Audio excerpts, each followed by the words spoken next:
देखिए, बैठक में मूल रूप से सभी सदस्य जो माननीय सर्वोच्च न्यायालय द्वारा नामित किए गए थे और कमेटी, हाई पावर्ड कमेटी ने जो 4 गोस्वामी सदस्यगण नामित किए, वो सभी लोग मौजूद थे और बहुत ही अच्छे वातावरण में आज की बैठक हुई और जो एजेंडा में इश्यूज थे उन पर विस्तार से चर्चा हुई। बाकी जो पूर्व के आदेश कमेटी ने दिए हैं उनमें से कुछ आदेश तो सभी सदस्यों अर्थात गोस्वामी बंधुओं द्वारा भी जो सदस्य हैं सहमति से उनकी दिए गए थे, जिसमें मुख्य रूप से समय से संबंधित एक आदेश था। उस आदेश के अनुपालन न होने पर भी चर्चा हुई विस्तार से और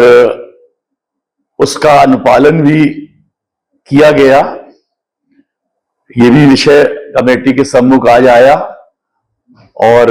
आने वाले समय में पुनः जो विद्वान सदस्यगण कमेटी में गोस्वामी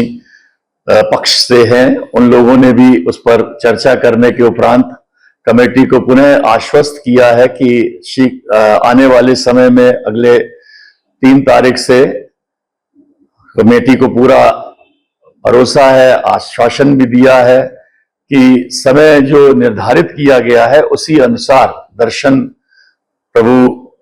ठाकुर बांके बिहारी जी के दर्शनार्थियों को मिलेंगे। क्योंकि देखिए, जो कुछ कमेटी का काम है वो समय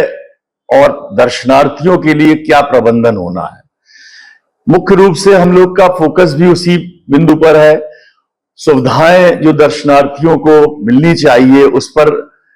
हम लोग का पूरा समय के हिसाब से क्या होना चाहिए, कैसे होना चाहिए, इस पर बहुत विस्तृत चर्चा हुई। आप लोग यहाँ पर पिछले 3 घंटे से अधिक समय से की 3 घंटे की लगभग बैठक चली और अन्य बिंदुओं पर भी विस्तार से चर्चाएं हुई और लगभग सहमति के साथ चर्चाएं बहुत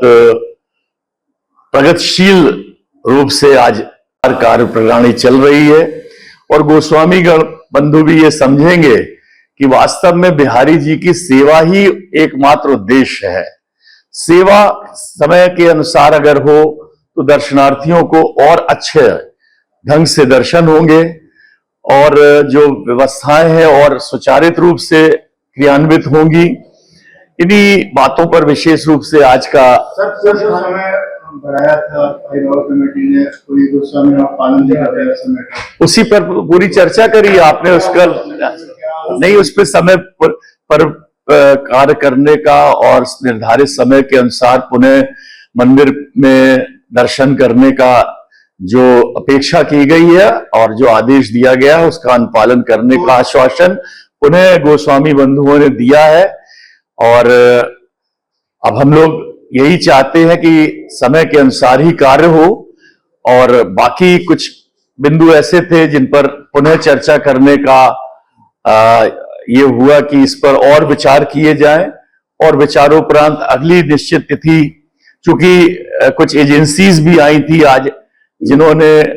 अपने अपने डेमोन्स्ट्रेशन दिए कि किस तरह से मंदिर के आसपास की व्यवस्था करी जाएगी, भविष्य में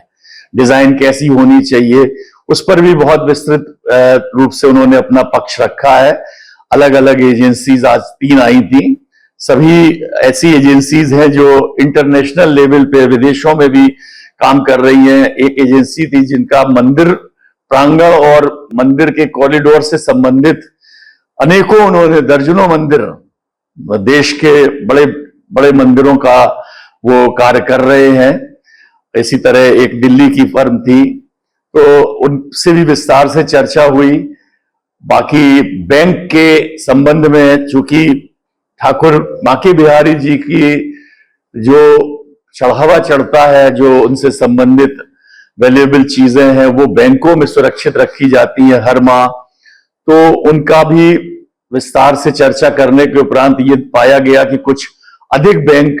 पूर्व से चले आ रहे हैं, तो उसमें एक विचार करने की बात आई। तो हम लोगों ने आज ये विचार किया कि बैंक के सीनियर ऑफिसर्स को कल शाम को पुनः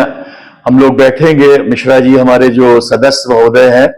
आप साथ में और सब लोग बैठ के बैंक के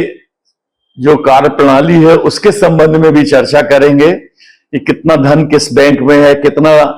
प्रतिशत ब्याज मिल रहा है, कम किसका है, ज्यादा किसका है। इसके अलावा मुख्य रूप से एक और बिंदु पर चर्चा हुई कि जो बैंक हैं जिनके पास करोड़ों करोड़ों रुपए हमारे ठाकुर बांके बिहारी मंदिर ट्रस्ट का जमा होता है, वो क्या सुविधाएं दे रहे हैं मंदिर को। ये एक पक्ष आज विचारित हुआ। पहले भी हम लोगों ने विचार किया था,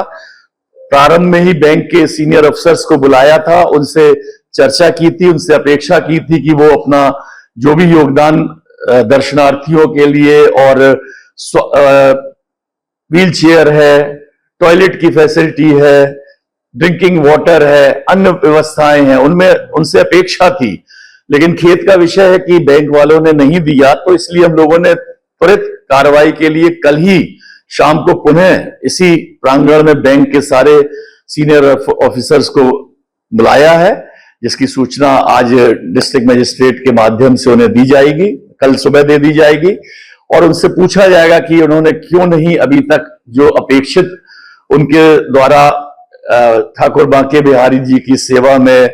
जो अपना कर्तव्य निर्वहन किया जाना था, क्यों नहीं किया और भविष्य में किस तरह से किया जा सकता है उनके द्वारा, जिससे कि आगंतुकों को, दर्शनार्थियों को सब तरह से सुविधाएं मिल सके। तो ये एक बड़ा विषय है, इस पे भगवान ठाकुर बांके बिहारी जी की कृपा बनी रहेगी तो बहुत जल्दी हम लोग कल ही उस पर निर्णय भी लेंगे। साथ में जो वीआईपी दर्शन की एक बिंदु पर भी चर्चा हुई, क्योंकि वीआईपी दर्शन के नाम पर बहुत गलत ढंग से पर्चियों का प्रचलन था और वो पर्चियां एक पर्ची की जाने कितनी कॉपी करा करा के उसका दुरुपयोग किया जा रहा था, जिस पर त्वरित कार्रवाई करते हुए आज से लगभग 1.5 माह पूर्व ही विचार करने के उपरांत और डिस्कशन करने के उपरांत निर्णय लिया गया था। गोस्वामी बंधुओं द्वारा जो कमेटी के मेंबर है उस संबंध में अपना पक्ष रखा गया और कहा गया कि कुछ ऐसे विशेष लोग उनके पास संपर्क करते हैं जिनकी दर्शन के लिए उन्हें अपेक्षा है कि कोई व्यवस्था पुनः सुनिश्चित की जावे। उस पर उन्हें आश्वासन दिया गया और विचार करने के लिए हम लोग हमेशा अच्छे पक्ष को देखते हुए विचार पुनर्विचार करते रहेंगे और कमेटी का यही कार्य है कि अच्छे से अच्छा जो ठाकुर जी की सेवा हम लोग कर सकते हैं और इस वृंदावन धाम का जो झंडा ऊंचा हो सकता है, ताकि आने वाले समय में अन्य धामों की तरह वृंदावन धाम का और विशेष रूप से जिस कार्य के लिए, सेवा के लिए हम लोगों को बिहारी जी ने आदेशित किया है, माननीय सर्वोच्च न्यायालय ने हम लोगों से अपेक्षा की है, उस पर हम लोग पूर्ण रूप से अपना सर्वत्र न्यौछावर करते हुए यथासंभव दी बेस्ट काम करें। आप लोगों से भी ये गुजारिश है कि आप लोग भी अपना कर्तव्य बिहारी जी के सेवा के रूप में करें, न कि अन्यथा। कुछ ऐसे लोग हैं, आप जानते हैं, आप लोग चूंकि इस क्षेत्र से हैं, तो बेकार की बातें करने वालों से जरा सा दूरी बना के चलिए और ऐसा रखिए कि जो पहुंच चुके हैं मंजिल तक उनको तो नहीं है नाज़े सफर और 2 कदम अभी जो चले नहीं, रफ्तार की बातें करते हैं। तो ऐसे रफ्तार वालों से दूर रहिए, ईश्वर के प्रति श्रद्धा रखिए और आगे आने वाले समय में जो बेस्ट से बेस्ट आप लोगों को सेवा का अवसर मिला है, वृंदावन धाम में रहने का अवसर मिला है, इसका सदुपयोग करिए। अगर आप ये वीडियो YouTube पर देख रहे हैं तो हमारे चैनल को सब्सक्राइब कर बेल आइकन दबाएं और Facebook पर देख रहे हैं तो हमारे पेज को लाइक करें।